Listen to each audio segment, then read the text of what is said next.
1975. A young engineer plugs a homemade box into a TV, and a face appears. He's just built the first digital camera. It weighs 8 pounds and looks like a toaster with a lens. And he works for Kodak, the company it will destroy.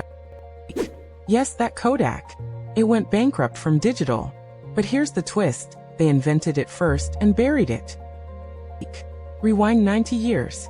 A bank clerk, George Eastman, has one idea: anyone should be able to take a photo. Just press a button. So that's the slogan. You press the button, we do the rest. They sell the camera cheap, almost free. But watch the trap. Every photo needs film. Every roll needs developing. Sell the camera once, sell the film forever. The camera was the razor. Film was the blades. At its peak, Kodak sold 90% of all film in America. This wasn't a product. It was a machine that printed money. 145,000 employees. Kodak didn't just run Rochester. Kodak was Rochester. The first digital photo, a blurry face, 23 seconds to appear on a screen. Crude, slow, and the future. He carries it upstairs to the executives. Plugs it into a TV. A photo with no film. Nobody laughs. Somebody just asks one question. Why would anyone want to look at their photos on a television? And they move on. That question costs Kodak everything. And from where they sat, they were right. Digital made nothing today.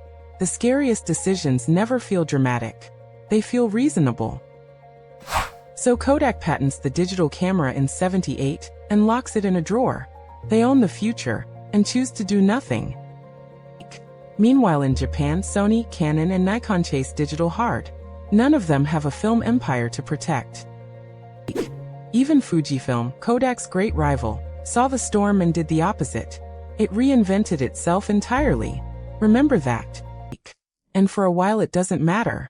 In '96, Kodak hit $16 billion, an all-time high. The top of the mountain. Then digital arrives, right on Sasson's timeline. No film, no developing.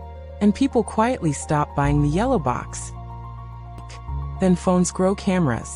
The thing they couldn't imagine anyone wanting is suddenly in a billion pockets. But here's the catch. Film was nearly all profit. Digital cameras? Everyone made them. Prices collapsed. Margins were almost nothing. They traded a money printer for a business that barely broke even. Their camera share fell from 1/4 to 15% to 7%.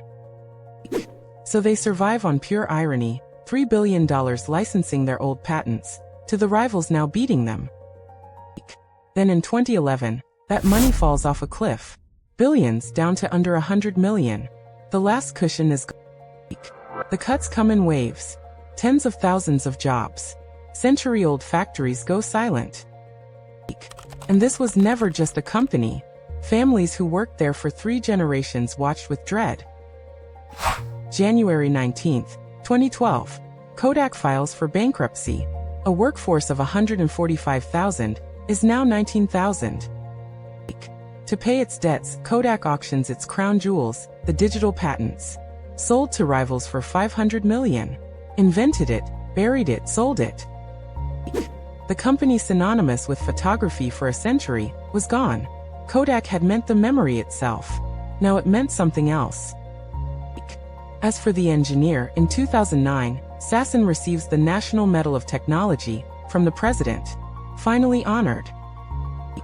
So here's the real lesson. Kodak wasn't killed by digital.